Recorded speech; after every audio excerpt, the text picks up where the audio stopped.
Des Verviétois ou simples usagers de la gare, ils sont nombreux à être passés ici, à proximité de cette horloge et de ce blason, sans même se demander leur origine. Alors, je vous le dis, ce n'était pas ici. Autrefois, ça appartenait à la gare de Liège-Palais. Cette gare construite en 1904 pour l'exposition universelle de 1905 et détruite dans les années 70 puisqu'il y a le projet d'une autoroute urbaine jusqu'à la place Saint-Lambert. On va récupérer les fragments, ils vont d'abord être stockés à Chênay avant d'être remontés ici en 1996. Depuis ce jour, on attend le mécanisme d'horlogerie.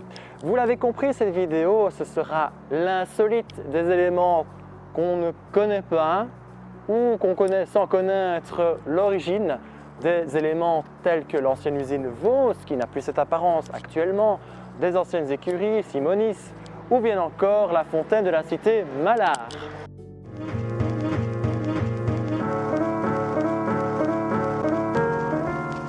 La cité Mallard, de par son côté british, est de ce qu'il y a le plus insolite à Verviers.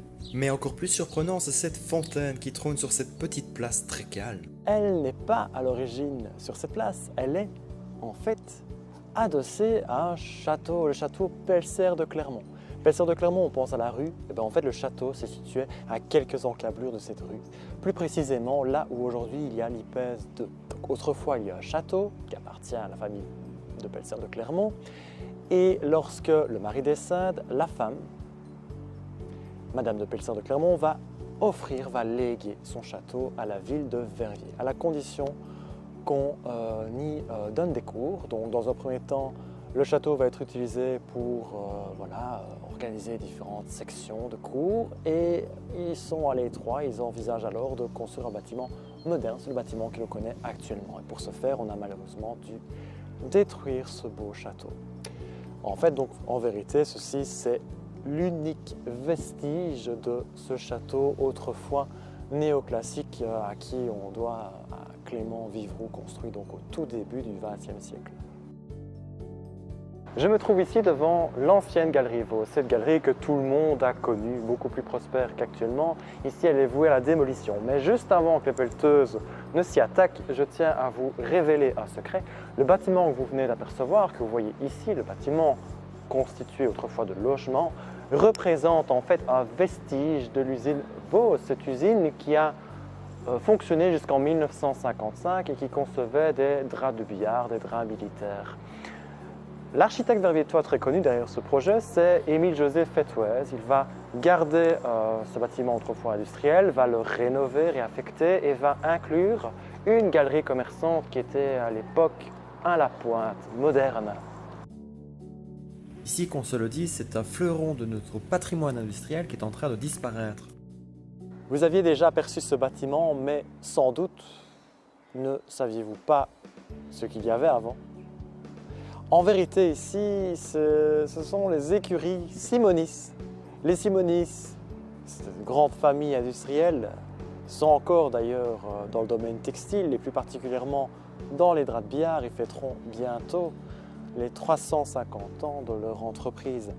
Donc les Simonis, une famille très influente, très riche, ont des hectares de terrain et ont beaucoup de bâtiments à leur actif. Il y a l'usine bâtiment Auchin, un peu plus loin rue de la Cité, bâtiment qu'on appelait Ominou, donc c'était lavoir carbonisage. Et donc ils vont établir toutes les étapes du drap de laine vont être réalisées par les Simonis.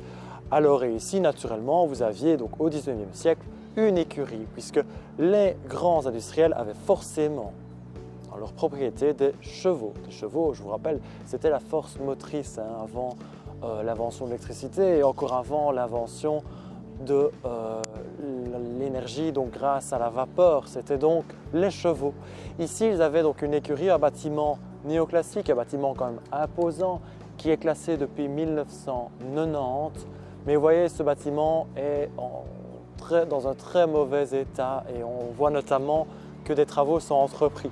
On ne sait pas exactement ce qui va en devenir. On espère que le propriétaire aura du scrupule pour le patrimoine, pour l'histoire de ces Simonis qui ont marqué de leur pouvoir, de leur présence la ville de Verviers. Encore une façade qui en cache d'autres. La façade derrière moi n'a pas grand-chose d'intéressant actuellement. Mais autrefois, derrière cette façade, derrière ce bardage moderne, se trouve une façade éclectique, façade qui correspond en vérité à l'Union coopérative ouvrière. On devine ici sur le côté, vous voyez donc en fait, on a apposé cette façade moderne donc, dans les années 50.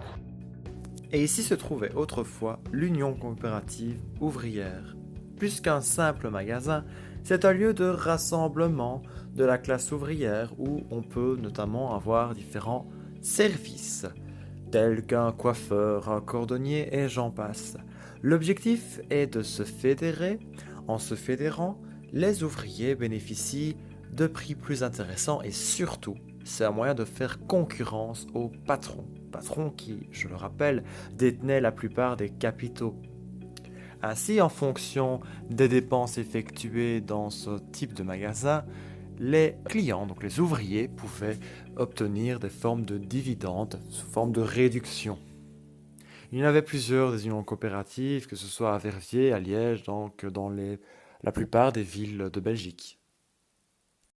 Comme vous l'aurez compris, à force de lever les yeux vers les façades et à force de recherche, on découvrira sans cesse des trésors, des éléments surprenants.